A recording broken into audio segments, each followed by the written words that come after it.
There was a girl named Elena who thought too much about everything.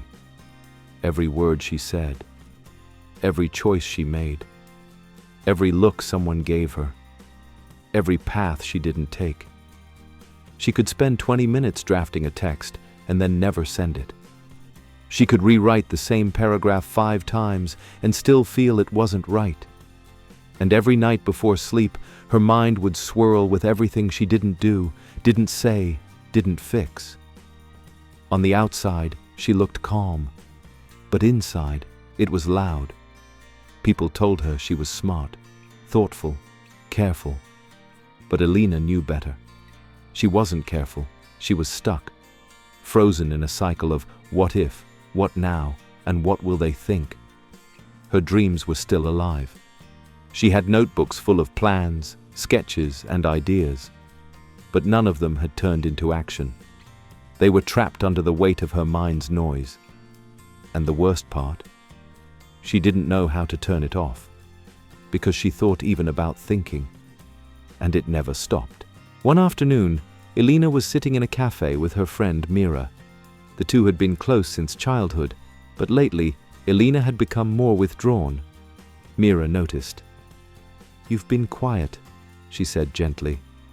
Elena gave a soft laugh. "I'm always quiet." Mira smiled, but didn't let it go.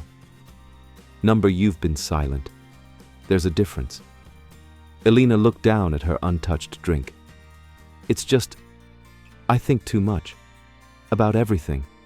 And by the time I've figured it all out in my head, it's too late to do anything." Mira was quiet for a moment, then said something that stuck. "You don't need more answers, Elena. You need fewer questions." That line echoed in Elena's mind long after they left the cafe.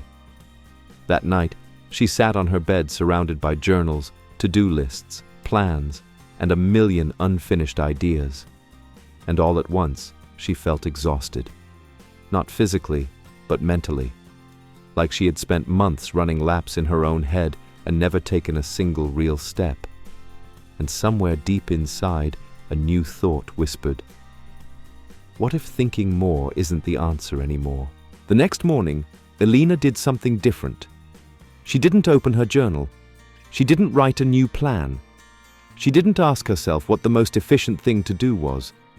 Instead, she stood up, grabbed her shoes, and went for a walk. No destination, no purpose, just movement.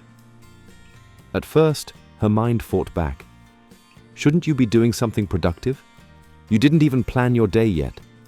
What if you're wasting time? But she kept walking.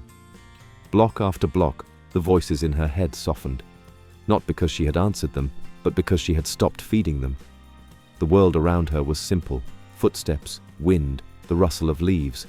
Her mind didn't quiet completely, but it slowed, just enough for her to breathe. And as she turned back toward home, a strange idea came over her. Maybe action doesn't need permission from my thoughts. Maybe it's okay to move before everything feels clear. If your thoughts ever trap you in place, hit subscribe and turn on the bell, because sometimes the only way forward is to stop thinking and start moving.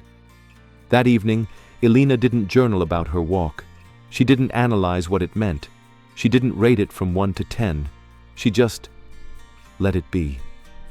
The next morning, she walked again. A little longer. Still no plan. Still no podcast in her ears. Just footsteps, breath, sky. After a few days, she noticed something strange. Her thoughts were still there, but they weren't as loud. They didn't have the same grip.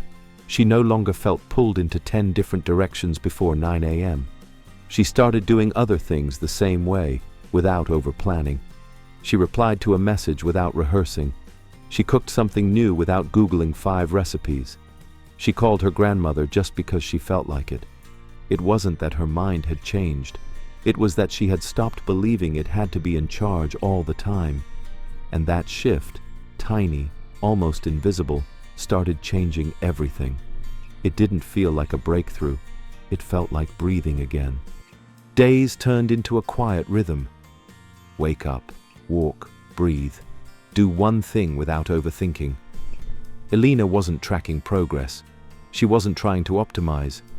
She had stopped asking herself if she was doing enough. And for the first time in a long time, her body and mind felt like they were moving in the same direction. She started painting again. Not to sell, not to impress, just to feel the brush move.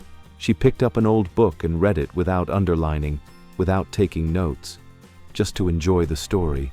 And then one afternoon, a friend texted her, "You seem different, calmer, like lighter."